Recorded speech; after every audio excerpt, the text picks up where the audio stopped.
Maayong buntag mga igsuon, aniusab ang atong panimbahon sa sayong kabuntagon. Andamo nato ang atong mga kaugalingon, duyog sa pagsimba sa buhi nga Dios. Itong basahon gikan sa Salmo 100 verse 1 to 5. Kamo mga katawhan sa tibuok kalibutan, panghugyaw kamo sa kalipay ngadto sa Ginoo.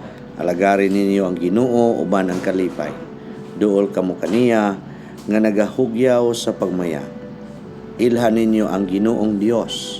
Siya ang naghimo anato ug iya kita. Iya kitang katawhan nga giatiman sama sa mga karnero. Sulod kamo sa iyang templo uban sa pagdaig ug pagpasalamat. Daigan ninyo siya ug pasalamati, kay maayo ang Ginoo, ang iyang gugma walay katapusan, ug ang iyang pagkamatinumanon nagapadayon hangtod sa kahangturan. Dalaygo ng Dios, mga igsuon ni ini kabuntagon.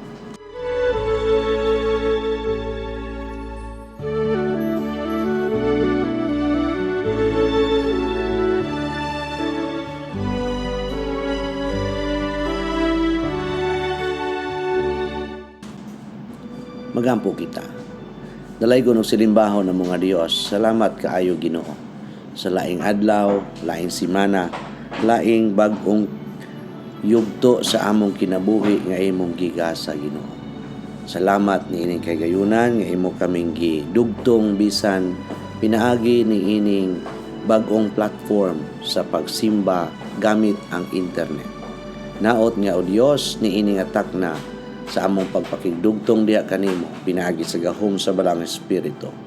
This is beyond the connectivity through internet. It is your Holy Spirit connecting us. Itugot nga ang among pagsimba makahatag kanamo og bag-ong kadasig o kahigayunan sa paghimaya kanimo. Sa ngalan ni Jesus. Amen. Ini kabuntagon makita sa mga sulat ni Apostol Pablo diha sa ikaduhang Korinto kapitulo 13 bersikulo 5. Ako magabasa sa maayong balita nga version. Susiha ug hukmi ang inyong kaugalingon aron pagtino kun nagkinabuhi ba kamo diha sa pagtuo. Nahibalo na kamo nga si Kristo Jesus anaa kaninyo gawas kun napakyas gayud kamo. Ang pulong sa Diyos alang sa katawhan sa Diyos.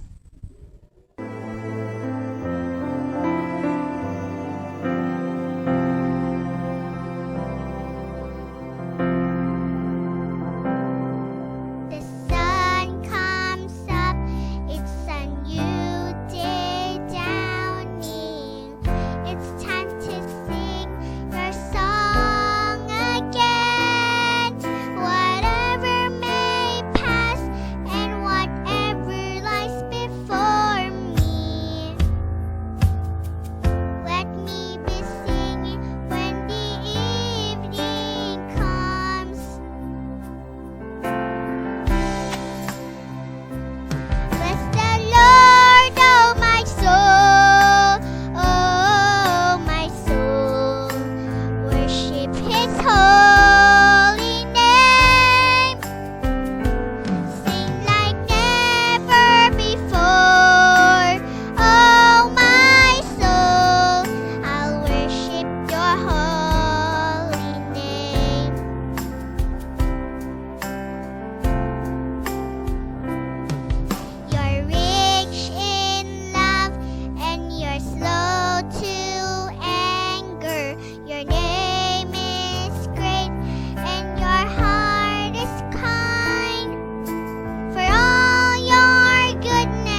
igsuon, kini ang unang Domingo sa bulan sa Marso, ang uluhan sa atong pagpamalandong susiha aron pagtulo.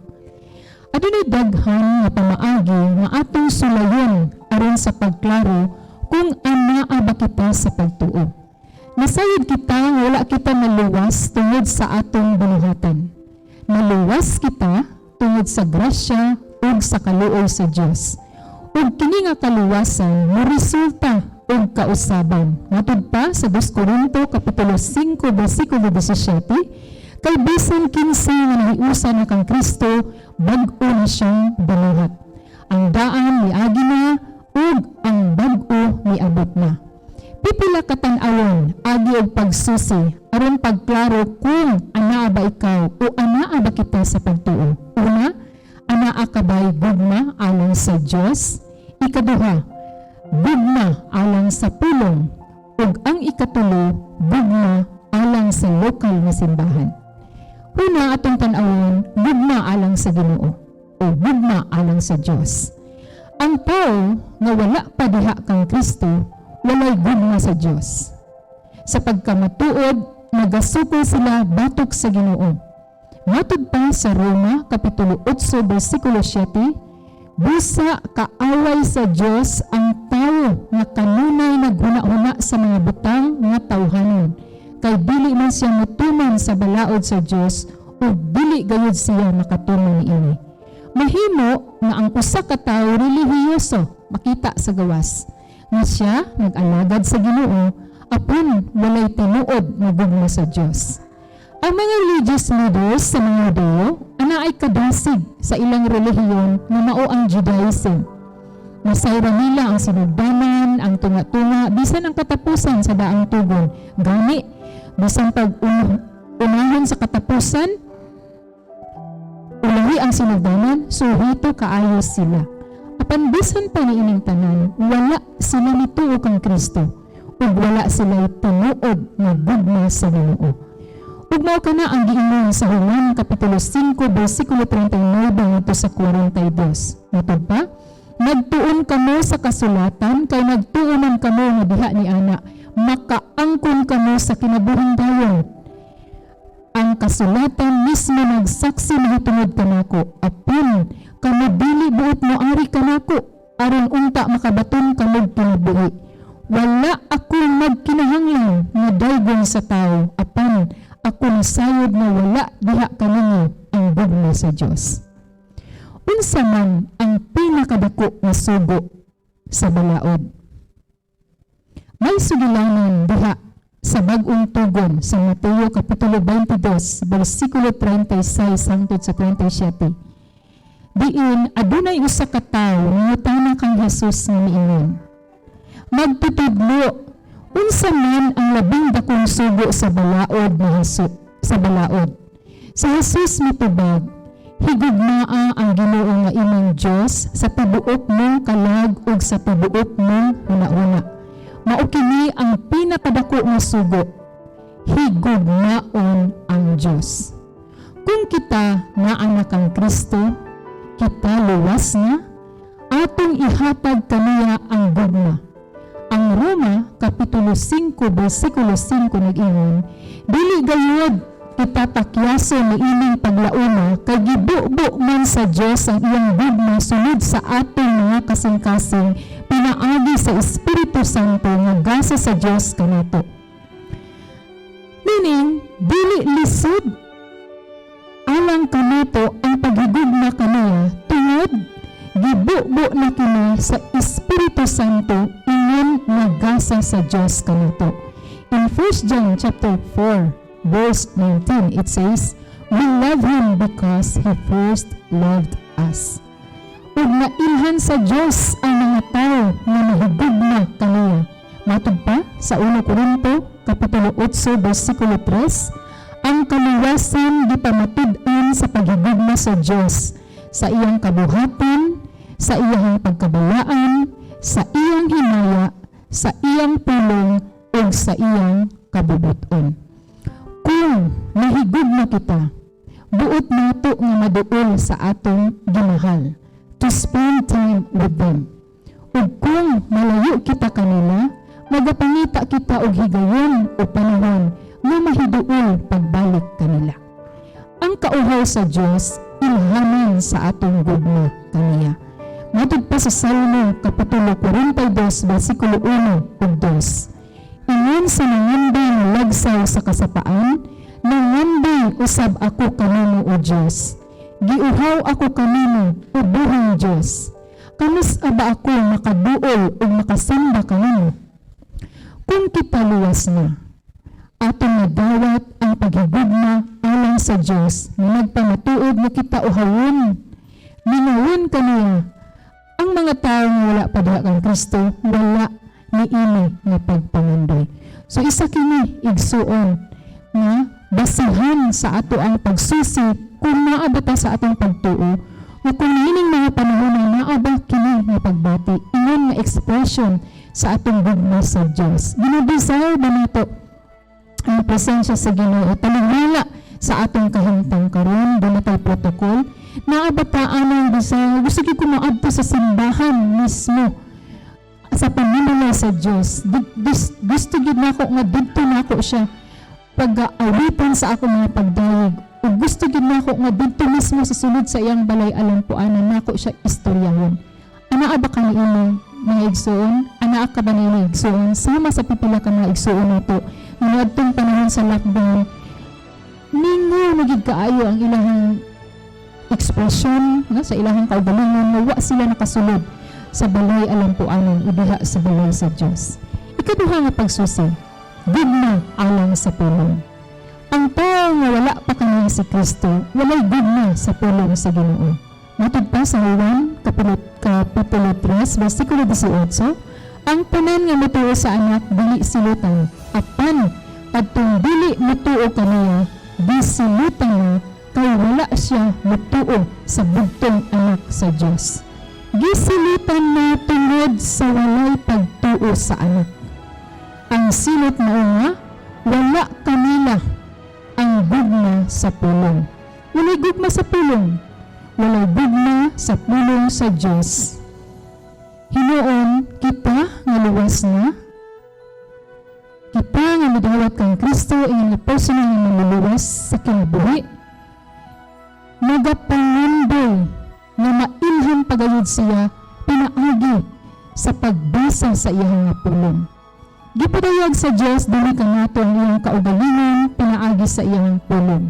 Samtang atong gibasa o gisunod ang pulong sa Dios, ato siya nga nailhan ug nakabaton og kasiguruhan sa atong kaluwasan. Hinumdumi kini nga prinsipyo nga makita ug gibalik-balik diha sa iyang pulong. Matod pa sa Salmo 118 bersikulo 97, gihigugma ko gayud ang imong pulong na malambong ako niini sa tibuok adlaw. Juan kapitulo 14 bersikulo 15, kung nahigugma kamo kanako, tumanan ninyo ang akong mga sugo. 1 Juan kapitulo 2 bersikulo 3, kung tumanon nato ang sugo sa Dios, mapaniguro nato nga nakaila kita kaniya.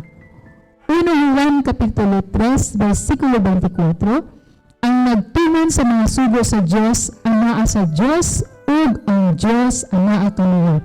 Ug masayra nato nga ang Dios anaa kanato pinaagi sa espiritu nga iyang gihatag kanato. Ato ba nga gihigugma ang Biblia? Malipay ba kita sa matagbasa nato niini?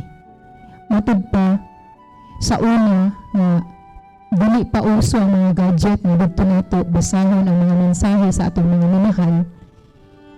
Kanang mga love letter nga ato ang madawat, naatay nindot kaayo nga feeling sa ana samtang ato kanang basahon nga sulat sa atong minahal. Gani ang pipila isulod pa daw sa uluhan sa ilang unlan nga every time gusto nilang basahon, kuhaon lang dayon nila ni ug basahon nga naka smile tungod kay kini nga sulat gikan sa ilang gimahal. Mao pa usab kana ang atong mga pagbati sa panahon nga gibasa nato ang Biblia. Malipayon ba kita nga mag-affirm sa mga saad niya nga ato ang nabasa diha sa Biblia? Anaa ba kanato ang kabasig usab nga maminaw sa mga pulong nga gitudlo sama niini nga ginawali?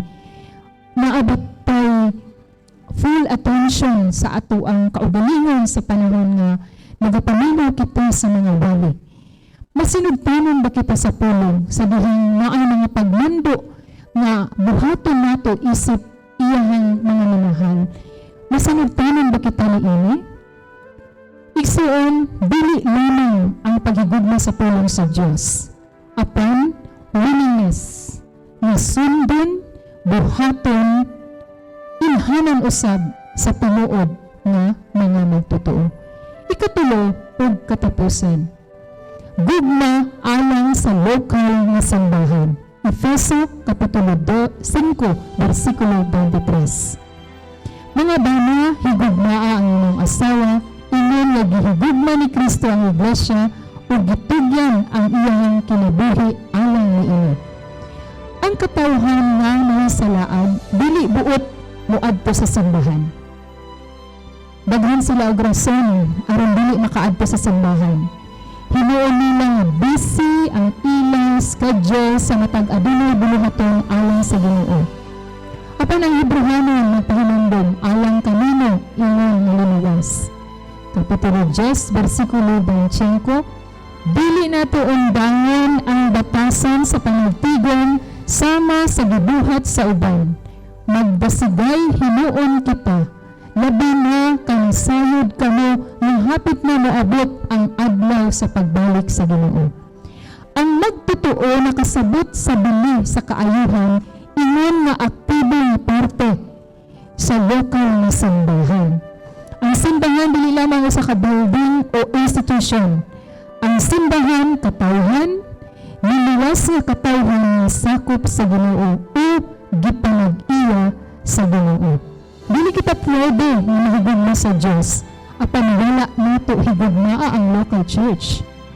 Mahibulong kita sa mga tao nga moangkon nga sila Kristohanon apan wala nang handa nga mahimong kabahin sa simbahan.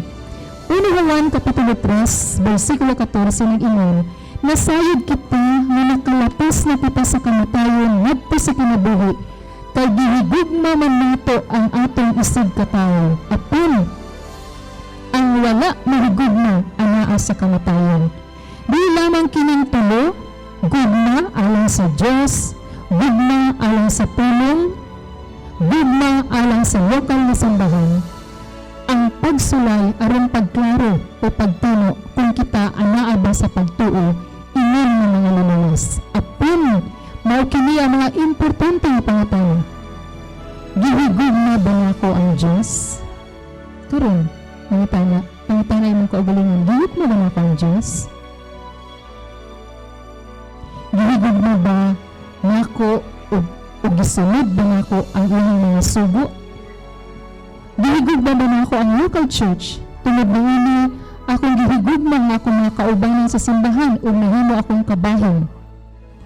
Gidasig kita ni Apostol Pablo nga sulayon ang atong kaugalingon uban ang tama nga pamaagi sa pagsulay aron kita motubo sa atong pagtuo diha ni Kristo ug masaligon nga kita anaa sa pagtuo. Masaligon ka ba mo nga kabuntugon? Nagtubo ba ikaw sa imong paglakaw diha kaniya? Finally, maayo usab na from time to time kita mismo bidasa sa pulong sa Dios magsusi kung niining atong kasamtangang panahon. Taas na ba kang katuigan o pala pa ba katuig kita mahimong Kristohanon? Nagkinabuhi ba kita diha sa pagtuo? Ngayon bang kasamtangang panahon? Nagkinabuhi ba kita sa pagtuo? Kini ang tulong.